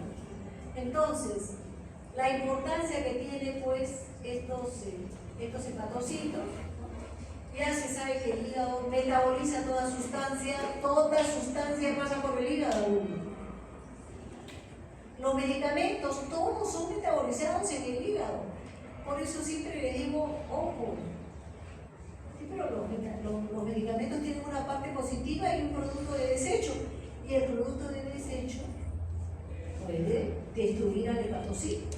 Entonces, importante este metabolismo de los nutrientes, todo pasa por el hígado. La ingesta de los nutrientes producidos a su mínima expresión son aprovechados por el hígado. También los medicamentos, la desintoxicación de las sustancias nocivas, los venenos que se ingieren normalmente. Ustedes lo saben que están ingiriendo venenos. Sin embargo, están ingiriendo tóxicos, sobre todo si comen en la calle. La única seguridad de que no ingieran tóxicos es cuando la madre les prepare su alimento de manera bastante natural. Es la única seguridad, pero el resto, los que comemos en la calle, estamos expuestos a la ingesta de un tóxico. El hígado nos libera de esos tóxicos. La síntesis de proteínas esenciales, ¿no? Importantísima la albúmina, la producción de bilis, la regulación de los niveles de glucosa, ¿no? Y esa capacidad de eliminar desechos y toxinas, pues la tiene el hígado. Y hablando de desechos y toxinas, estamos hablando de la bilirrubina, ¿no? La bilirrubina tuvo su momento importante cuando fue hemoglobina, pero luego se convierte en un desecho, que ya no le sirve al organismo para nada. Por lo tanto, el hígado, ¿no? El hígado lo elimina teóricamente a la bilis, ¿no? Y ya está hablando de la bilirrubina, pero la bilirrubina ya habíamos hablado la vez pasada de la circulación hepática de las sales biliares, obviamente la cual contiene la bilirrubina. Una de las cosas importantísimas que hace el hígado es la conjugación de la bilirrubina con una famosa enzima, la uridinifosfato, la glucosiltransferasa. Esta enzima obviamente va a ser la conjugación de la bilirrubina con el famoso ácido glucurónico. Entonces, a nivel hepático se realiza la conjugación de la hemoglobina, ¿no? Es importante esto sí. ¿Por qué? Porque esa conjugación le permite a la bilirrubina ser soluble, ¿no? Ser hidrosoluble, y eso le permite estar en todas partes, ¿no? Como hidrosoluble, fácilmente va a circular, ¿no?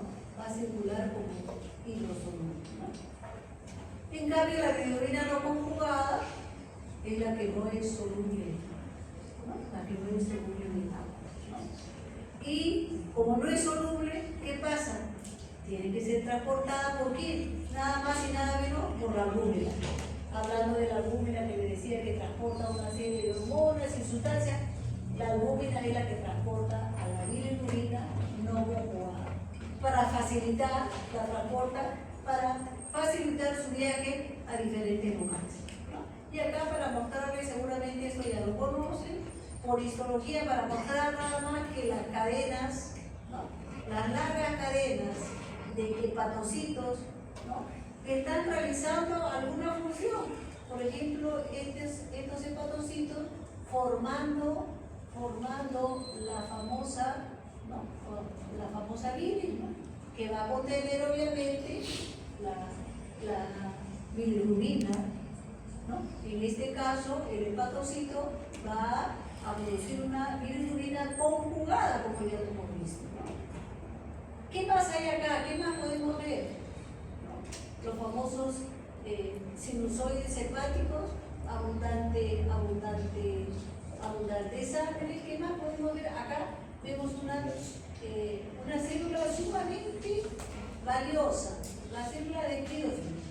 Esta célula de Kupffer, como la podemos ver, cumple una función de fagocitosis. ¿Qué hace esta célula?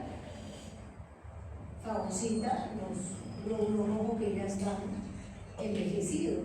Ustedes saben que los glóbulos rojos son destruidos a nivel del vaso, sí, pero también a nivel del hígado. Entonces, estas son las que están ahí como guardianes para evitar que una célula que ya está envejecida pueda causar algún daño a toda esta fisiología, por decir, porque esto va a seguir un proceso, va a seguir, ¿no? la destrucción del eritrocito con la aparición de la hemoglobina, va a sufrir un proceso hasta llegar a la bilirrubina. Esto justamente, todo esto también es vigilado por esta célula de Kupffer, ¿no? Entonces, aquí las largas cadenas de los hepatocitos trabajando, ¿no es cierto? Un sistema ricamente irrigado, porque pues aquí van a ser depositados, ¿no es cierto? La gran cantidad, por ejemplo, de albúmina, por ejemplo, globulina, ¿no? Que son las proteínas que están siendo sintetizadas a nivel hepático, ¿no? Para luego ser utilizadas, sino para ser utilizadas a nivel general. La función metabólica más importante. El hígado es el que regula la cantidad de glucosa, alumnos, que tenemos en el organismo. El hígado es el encargado, ¿no? De ejecutar la orden de las diferentes hormonas, insulina, glucagón, que tienen que ver, ¿no? Con la utilización de la glucosa.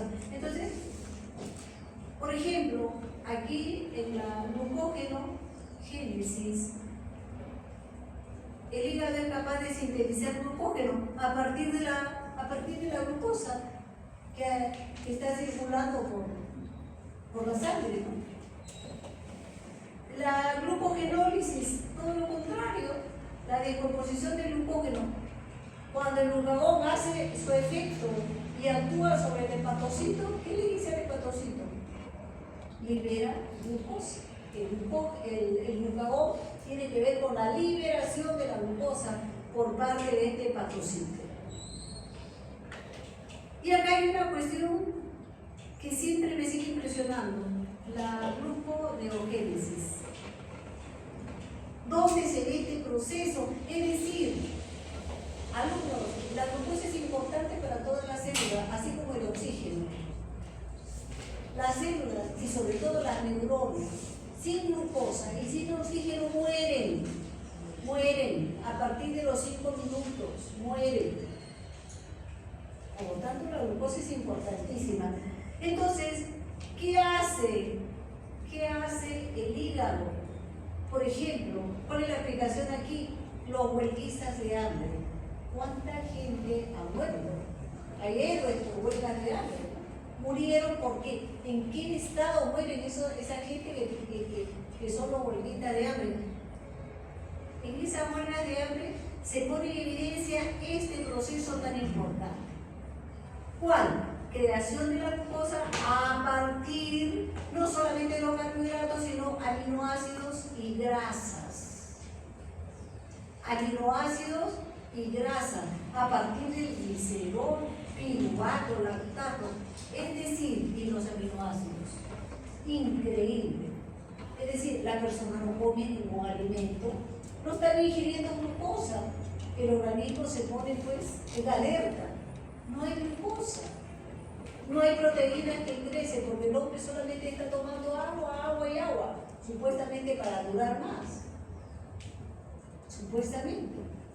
¿Y qué hace el hígado? Echa mano, como no hay proteína, no hay glucosa, comienza a utilizar los aminoácidos que de alguna manera, ¿no?, son sintetizados y almacenados por el hígado, echa mano de estos aminoácidos para llevarlos a glucosa, porque la glucosa es sumamente importante. O echa mano de las grasas, y entonces ¿qué pasa con la persona? Se va reabsorbiendo. Las grasas se van degradando, se van metabolizando hasta que lleguen a la glucosa. Lo mismo los aminoácidos, las proteínas, ¿de dónde saca el organismo los aminoácidos? De los músculos y de las otras proteínas que tiene el organismo. Finalmente la muerte. Este es un proceso sumamente interesante que se ve en estos casos. ¿De acuerdo? Entonces, esto es lo peor que puede haber, que cuando un organismo está en emergencia se echa mano de esto para obtener glucosa, ¿no? Es tan importante. Bueno, y está demostrado también, metaboliza los fármacos y todas las toxinas que ingresen al organismo van a pasar necesariamente por el hígado y la van a degradar. Estos fármacos y tóxicos van a ser catabolizados a nivel del hígado, ¿no? Es el famoso desintegración, degradación. Y acá, en un resumen, las diferentes funciones del hígado. La síntesis del colesterol, lo que le decía, el colesterol no es malo, el hígado sintetiza el colesterol. Hay gente que dice, le está funcionando mal el hígado, tiene aumentado el colesterol. Falso, pues. El hígado está funcionando bien si está sintetizando el colesterol. ¿Ayuda en la reabsorción de la vitamina? Claro que sí, sobre todo las vitaminas liposolubles, la vitamina A, la vitamina D, la vitamina E y la vitamina K, ¿no? Convierte el glucógeno a glucosa y viceversa, la glucosa en glucógeno, ¿no? Produce la bilis, esto ya lo sabe, la síntesis de aminoácidos, el hígado sintetiza también aminoácidos. ¿Producción de una serie de enzimas y hormonas? Claro que sí. La detoxificación de las enzimas y hormonas, la eliminación de las toxinas, ¿no? Ya hemos dicho. Seguimos, y acá más completo, finalmente, un cuadro final, ya hemos hablado del metabolismo de los hidratos de carbono, ya hemos hablado de esta situación, el metabolismo de los carbohidratos, produce la bilis, ya hemos hablado de la digestión de la grasa, ¿no? Depósito de glucógeno, vitamina B12, que es importante. Hierro, cobre, el hígado almacena alumnos y cuando el organismo lo requiere, pues lo manda para ser utilizado. La importancia de que transforma un tóxico tremendo el amonio y lo convierte en urea, ¿no? Desintoxica la sangre porque neutraliza las toxinas, sintetiza factores de coagulación importantísimos. Cuando el hígado no funciona, un paciente se muere por hemorragia, hemorragia. ¿Por qué? Porque no hay factores de coagulación, están sumamente disminuidos. el fibrinógeno, la protrombina, la globulina, la proconvertina, el factor antihemoquímico, el factor Stuart Prower. Importantísimo entonces, antes de que un paciente entre a sala de operaciones, se le hace dosaje de estos factores de coagulación. Siempre. ¿No?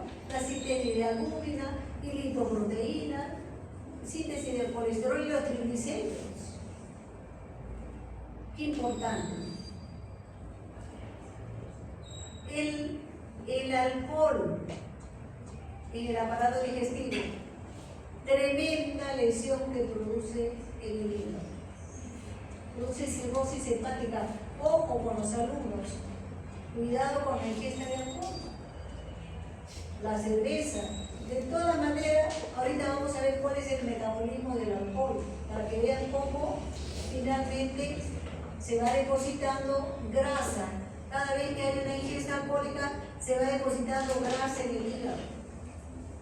Acá el alcohol produce un efecto tópico en la mucosa gástrica, produce hemorragia digestiva. ¿Cuántos alcohólicos llegaron vomitando sangre? Oye, ¿qué pasó? No, doctora, es que he estado tomando. 2 días he tomado y ha ingerido algún alimento. No me he ingerido nada, solo alcohol. Llegan con unas hemorragias masivas. El efecto irritante del alcohol sobre la mucosa gástrica. Aquí, para demostrarles cómo el alcohol de la cerveza o de cualquier otro licor, ¿no?, que es el etanol, pasa, es metabolizado a acetaldehído, luego pasa a ácido acético y finalmente acetil-CoA, y justamente es este producto el que se convierte en ácidos grasos y colesterol. Entonces, al pasar esto dentro del hepatocito, el hepatocito se llena de grasa y colesterol, y así es como nace el hígado graso. Este es el principio. Necesariamente siempre va a ocurrir lo mismo, alumnos, por favor. Hay una sustancia que se utiliza en la gente alcohólica, se llama, este es un medicamento, ¿no?, que se llama Antabus. El nombre genérico es el disulfiram. Este disulfiram, ¿qué es lo que hace? ¿No? Bloquea a esta enzima, que es la acetaldehído deshidrogenasa, con lo cual impide que este acetaldehído pase a ácido acético, se acumula el acetaldehído y da unos efectos tremendamente feos. Palpitaciones en el paciente, la cara se le pone roja, rubicunda, tiene la sensación de falta de aire, vómitos, dolor de cabeza. El paciente que está tomando el disulfiram después que ha ingerido alcohol, la pasa muy mal. Es un efecto para disuadir, para que el paciente le coja aversión al alcohol. Esto ayuda a que el psiquiatra controle de esa manera, ¿no?, el alcoholismo. Por supuesto tiene que ir asociado a otras terapias, pero mucho se usa el disulfiram para controlar al paciente alcohólico. Entonces, miren acá, esta es la vía por qué la síntesis de etanol se convierte al final en ácidos grasos y colesterol, y esto va a un hígado graso. Y acá está el alcoholcito, que a muchos alumnos les encanta el trago corto, ¿no? Entonces acá está, primero se convierte en hígado graso, se acumula grasa dentro del hepatocito, ya lo hemos visto, lo hemos demostrado, ¿no? Se produce la hepatitis alcohólica por el mismo efecto del alcohol, ¿no? Y esto lleva a cirrosis, y finalmente la cirrosis se convierte en cáncer, lamentablemente. Si el paciente no se muere antes, logra resistir la cirrosis, se convierte en cáncer. Y si el paciente está cirrótico, muchas veces muere por hemorragia digestiva.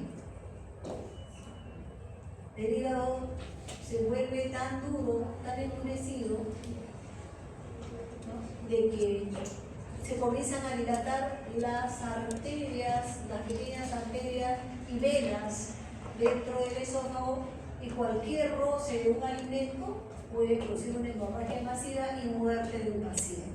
¿De acuerdo? Entonces, mientras todavía se puede reparar el daño, se puede tratar, pero una vez que ya está en cirrosis es bien difícil, ¿no? Bien difícil. Alumnos,